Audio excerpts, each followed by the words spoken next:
Awesome. It is being live streamed. We are live. Hello, Abracadabra folks. This is Stacy here, leadership and resilience coach. And I am with an amazing person, Inga Faye.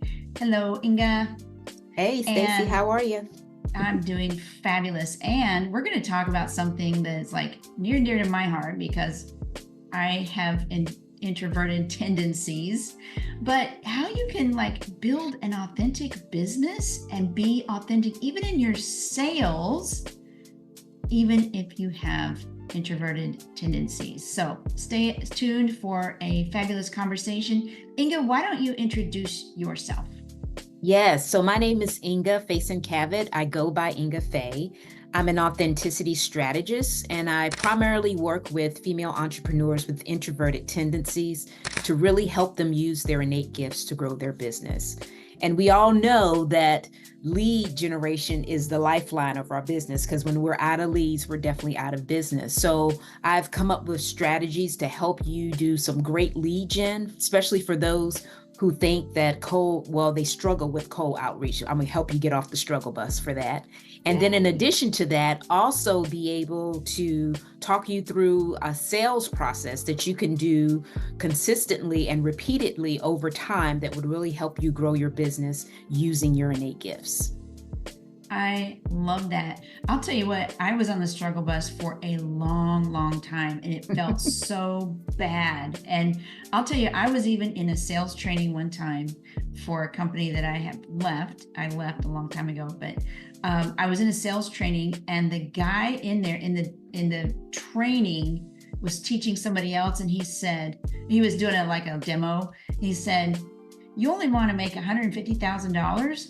I feel sorry for your family. There's a reason why you're going to be shopping at Walmart." And I'm like, wow, they're really? training us. I can't say that.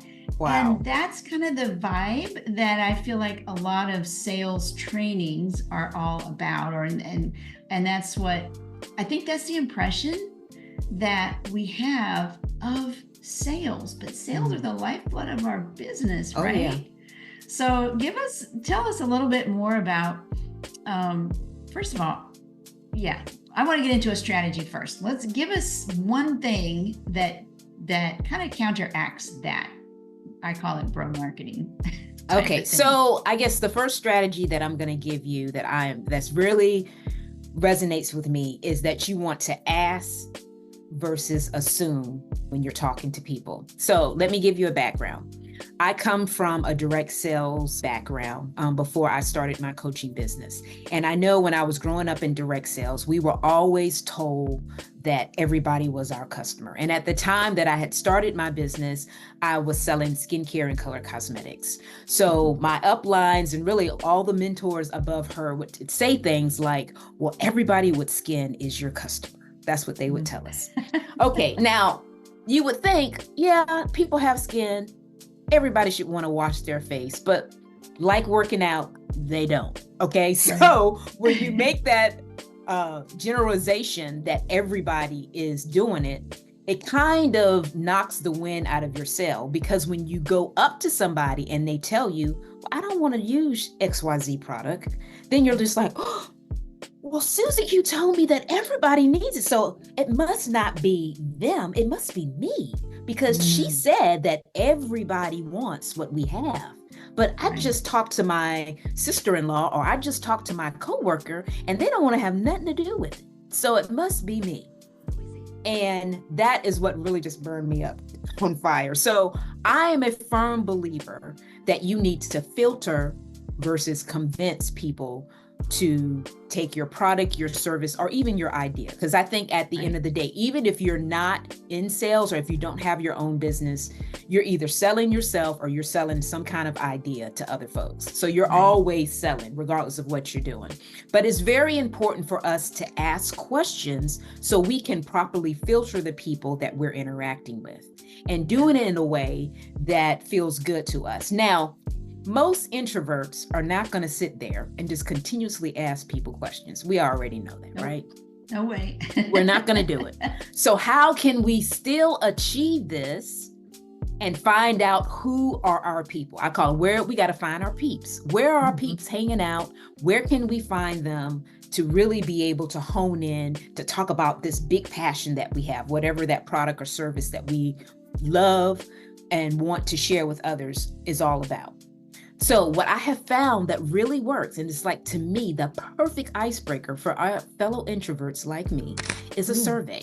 Because what surveys do, they allow you to ask and not assume that people are interested in your products. And then based on how those questions are answered, then you can decide, oh, well, this Susie Q is for me, or Betty is not.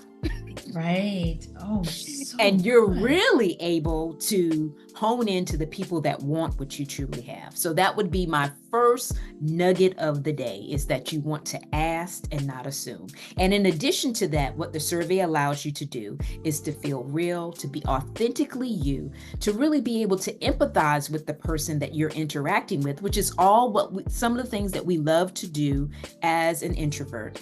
Then be able to take time and process what they have told us, so that when we do connect with them, we have this brilliant idea. Because we have to ponder on things. We're those deep thinkers. We have to be focused, and we got to figure everything out before we actually meet with them. That is what the survey allows you to do. You can filter and then predetermine who needs what you have, determine a possible solution by asking more questions, but do it in a way because you already know kind of the background and you're in your sweet spot, because you already know this person could possibly be someone that would want what you have.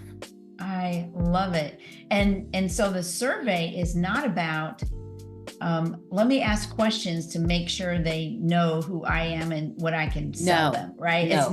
It's not that. And I'm glad that you asked that question, because when I first started doing this, unfortunately, that is the type of survey that I had. Yeah. I had done a survey on lip color, and my thing was, I had written down all of the benefits of the lip color that I was selling. Okay. Right. And they checked off. They basically told me what I wanted to hear. Oh, Susie Q wants this. She wants that. Okay. So then it was just like, okay, when I talked to them, they weren't interested in my lip color. Okay. That's what I figured out, because I had told them everything I wanted to hear, but they didn't tell me what they really wanted. Yeah. So then I finally discovered, why don't I ask them what they wanted? Right. And lo and behold, when I asked them what they wanted, they could care less about the benefits of my lipstick. You know what they told me? Girl, I just want a lipstick that looks good on my complexion. Oh, good. Yes. Who would have known? Who would have known they didn't want extended wear? Who would have known they didn't want something that was moisturizing? All of that stuff. They didn't tell me any of that. They told me, I just want a lipstick that looks good on me. Nice. Wow. But that's the power. Yes, that is the power of a survey, and being able to be empathetic, because we are empathetic. That is part of us. Be able to predetermine what they need and ponder over possible solution, having 2 or 3 different possible solutions based on interacting with them more to find more information out, and then be able to solidly give them something that they would want based on the information that you've received from them. Yeah. And I always think through, like, how do I buy, right? I look, I decide, I answer questions in my mind, and it's not that, I don't like to be, I can see when the questions on a survey are, why wouldn't you want to make $1 million? Or, one of those inauthentic questions. Those are totally inauthentic. Right. And I'm attracted to the people who they're not only clear, but they are sincere. And you can kind of tell that through the questions, right? Yeah. And before we go further, you have a survey, something on your website, right? Yes. Yeah. So I have 2 things. I have a survey guide that will basically tell you how to do a survey. Well, kind of give you the background. I won't say it tells you how. It kind of gives you a background of how to do it, of a survey, and why it's really good to use it. But then I also have a course, a DIY course, that will allow you to create a survey in less than an hour without the learning curve that I went through to create it. So the first one is going to kind of give you the background on what I've learned and why it works really well. But this next one is going to be able to take you to the next level. So if you're going to a networking event tomorrow, you could have your survey ready to go and be able to, share it with the others that are in that group. Yeah, now, for sure. Now that leads me to another thing where introverts kind of get, or me, just me, gets a little, is networking opportunities. So, right. And I've been doing a lot of virtual networking lately, like a lot. So do you have any suggestions for what introverts can do in a networking? And of course, most networking, or I think most networking now is virtual. Right. What can we do to not have that anxiety rise? And then I'll give you an example. Okay. I have my written thing and I always have it with me whenever I go and introduce. This morning, I was in a place where they said, Stacy, introduce yourself. And I did my thing, but almost every other person said, yeah, I'm in Fort Worth and I do XYZ. Like it was so, I'm like, what does that mean? Tell me more. Right. And I can tell some of them were uncomfortable, but I'm like, I don't know you. I would like to know more. And I didn't have a chance to ask questions. So do you have suggestions for networking as an introvert person who has introverted? Okay, so when it comes, because I just did this yesterday, when it comes to in-person networking, I think it is more of a point to find quality instead of quantity. I said it wrong initially. Okay, so I know initially before I have been to networking events and I'm trying to pass my card out to as many people as I can, right? So I can get is what I would call back then leads, because this is the extrovert way. I'm going to talk to as many people as I can. Yeah, spray and pray. Exactly. All right, so but I have learned that it's not the quantity, it's really the quality of the relationships that you connect. Now, I'm not going to say that you need to stay with one person the whole time, because that's defeating the purpose. I think you should come out and say, okay, I am going to talk to at least 3 people today. Right. There you go. I'm going to get 3 business cards today. And then when you talk to them, like I said, you don't have to stay with them. You can exchange cards. You may have something in common with them. But I like to use my survey. I use my survey in person as well as virtually to get to know the person, to kind of get a feel for if they're my person or not, because I'm still trying to filter.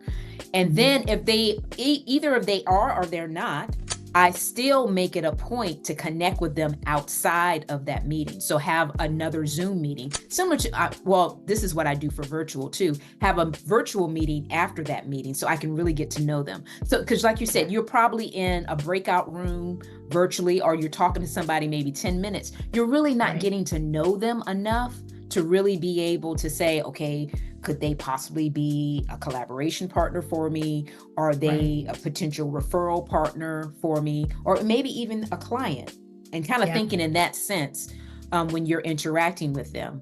But you want to make sure that you have a chance to connect with them afterwards. And then if you use the survey, that you again have that thinking time before you actually talk to them again, to possibly figure out some ways that you all could possibly collaborate or become that referral partner or become a client. And one of the things that I've learned as an introvert, and I've talked to other introverts, our mode of communication is normally written word. We enjoy written word. Some of us can even do video, but the written word is something that we definitely have in common. So one of the things that I have been doing to really connect with people, because at the end of the day, people want to feel seen, they want to be heard, and they want to be understood. And a way to do that is easier to do that in a written word form than from an introvert point of view, I'll say, than from just outwardly talking to someone. Is to have some way that you can connect with them afterwards that is on a repeatable basis. For example, if you're on LinkedIn, I have a new LinkedIn newsletter where people can get to like me first, then get to know me, and then be able to trust me. Because at the end of the day, all of that has to come into play when it comes to becoming that collaboration partner, for becoming that referral partner. I know personally I'm not going to refer somebody I don't know. So It's very important for you to build that relationship. So you can do it through a means that really feels comfortable to you through written word. And that can also be in an email list. You can do it also that way. Another exciting thing about it is if you're a business owner, and I've already had this to happen, I have my LinkedIn newsletter.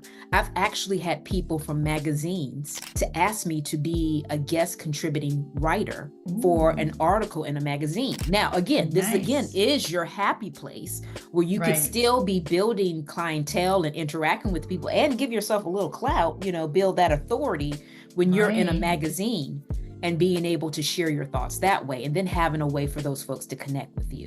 So it's what it comes down to is another thing that I always teach to my coaching clients is you want to attract and not attack the people that you're interacting with. And when you have these kind of ways to interact and connect with people where they can get to know you as a person, it really works well when coming to build business. Because all people don't know this, but I'll say this little slogan, and I'm sure when I say it, you guys are going to resonate with it. Facts tell, but stories sell. So when you're able to truly connect with people through written word or stories, it's going to definitely be more relatable and memorable for that person. Yeah. And I always have to remember that having introvert tendencies doesn't mean you don't like talking to people. Right. You just don't like talking to a lot of people, or you have to recover. Right. To give yourself just with energy. some quiet time, right? Yep, some time exactly. in between and spaces and stuff like that. Exactly. Let me go back to, first of all, I'll tell you, I have had several people say they follow me on LinkedIn. Several clients say they follow me on LinkedIn. In fact, one of them said, I was waiting for my new job. I knew whenever I got my new job, I wanted to hire you. And I'm okay. That is so cool. So I've gotten quite a few clients from LinkedIn. And I think that is a cool place. And I'm just starting. I met someone who does thought leadership work, and he teaches you how to produce thought leadership, not just the fluff or the junk. And I think LinkedIn is the place. I think it's kind of the last bastion of sanity, even though there's still some insane things on there, but not as much as some of the others. But I think when you put thoughtful things out there, not just, something 3 times a day or, all of that sort of thing, just little bitty pieces, but really think about it. And that's what I loved as an introvert. I'm like, yes, I want to be a thought leader and I want to help people think deeply. Right. Because when they think deeply, first of all, that's what I love putting out. Right. That's what I love to do. And I'm going to attract the people who really resonate with thinking deeply. Yep. Right.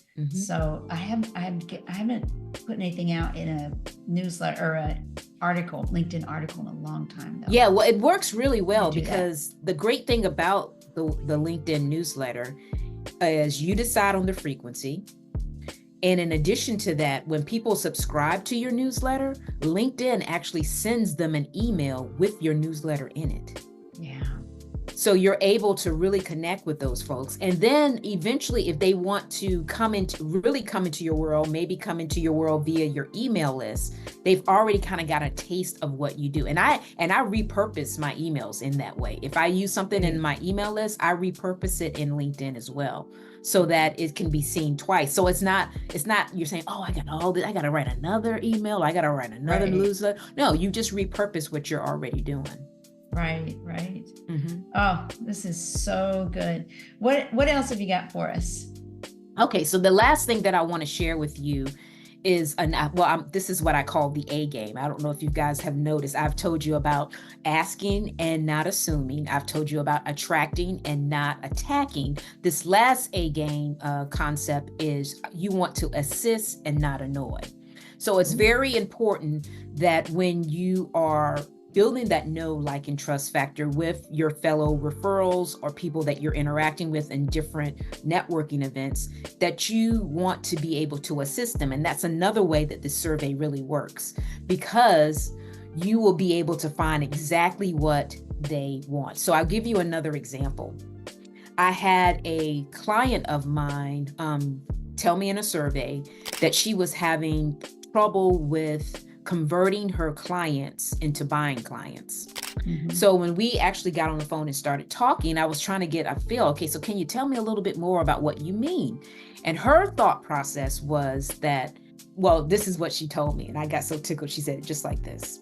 Well, Inga, I have talked to many of my colleagues and they're experiencing this too, that I've noticed that small business owners, they don't really want to invest in their business. And I was just like, well, what does that mean? Can you tell me a little bit more about that?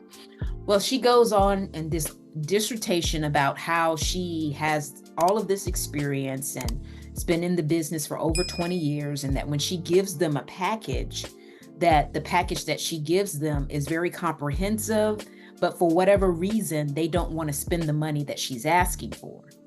And I just kind of pondered over that. And I was just like, well, did you kind of ask them what they wanted? Well, yeah, I asked them. And based on what they told me, this is what I gave. This is the translation I'm getting from her. Right. This is what I gave them. Well, maybe what you gave them wasn't what they needed, at least from their point of view. And at the end of the day, it really doesn't matter what you think. The market's going to tell you what they want. Tell you, you're right. Right. So you have to serve them in that way. And not saying anything against this person, because I could tell, well, I know she told me that she had a job. She had a job in addition to doing this on the side, which led me to believe that she was not as tenacious about getting contracts as someone that had their bread and butter was entrepreneurship. It really resonated with me because I thought about it. I was just like, she didn't even make it a point to be flexible. It was like her way or the highway. That's what I got from her. She wasn't really interested in trying to find a way, well, maybe we can piecemeal this. Maybe I don't give you the whole kit and caboodle, but I can give you just a little bit about this. Would that help you? That name never came across in our conversation. And I could tell from her talking to me about it, I was like, she's not for me because of that one reason, that she wouldn't be flexible enough to kind of think outside the box. That why does it have to be your way or the highway? Because that's essentially what you're saying. They don't, I guess it was this huge price tag that she had put on her expertise, which I'm sure she rightfully deserves. But if they're not ready for that big price tag, you couldn't piecemeal it to make it something that they could actually do, or something that really worked for them. That reminds me of something I just heard, that your value, where did I see this at? Your worth is infinite. So like people say, charge your worth. Right. But your worth is infinite. But what other people will purchase from you is different. Yeah, for sure. Is different. And you kind of have to climb that ladder with them, right? Oh, yeah. Some of them. Yeah, you have, that's why you have, well, hopefully most folks will have what's called a value ladder, where they can determine how much time they actually get to spend with you. They have the DIY, they have the DWY, and then they have the DFY. So done, do it yourself, done with you, done for you. And then based on that, you can decide exactly where you will fall on that spectrum. But they have steps where you can decide, instead of her take this or leave it kind of stuff. Yeah. And that's really, I felt like it was. Back to the very first thing is you got to build the relationship. Oh yeah. Somebody can't leap to that if you haven't built the relationship, whether it's the value of like they've purchased things from you, or the value of the relationship that you've built. Exactly. And that trust, because you've demonstrated that. And so as a person with introverted tendencies, we kind of have to look outside of us to say, where can I demonstrate my ability? Where can I build trust? Where can I build those relationships? And that is so, when you have a good solid relationship, especially as a person with introverted tendencies, I love those. I love my clients, right? All of my clients, they're just, and I think those relationship building and bonds are even stronger with folks like us, because our clients are not just a number. Right. They are, and that's really important to us. We're empathetic. Yes. And as a result of us being empathetic, we want to have quality, authentic relationships with the folks that we're interacting with. So that's very important to us, for sure. For sure. Yep. Inga, this is amazing. Tell us what your website is. My website is really easy, ingafay.com. So that's INGA, F as in Frank, AY, without the E, no E. Okay. ingafay.com. And there you can connect with me. You can get that guide that I told you about. If you want to connect to see if we're a possible fit, you can also meet with me and do that too. Or if you want to do a micro coaching call, we can do that as well. I'm all about helping you guys succeed. So if anything I said today resonated with you, by all means, let's connect. Yeah.